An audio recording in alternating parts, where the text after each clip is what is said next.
Suraxanıda rayon icra hakimiyyətinin başçısı Adil Əliyevin səyyar görüşləri davam edir.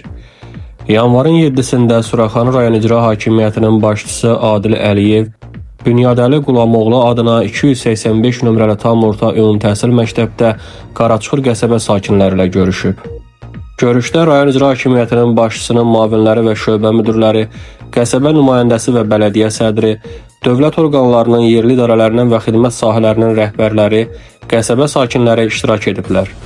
Ölkə rəhbərliyinin tapşırıqlarına uyğun olaraq vətəndaş müraciətlərinə həssas yanaşıldığını, onların problemlərinin operativ həllinin daim diqqət mərkəzində saxlanıldığını bildirən rayon icra hakimiyyətinin başçısı Adil Əliyev sakinləri dinləyərək aidiyyatı üzrə tapşırıqlar verib.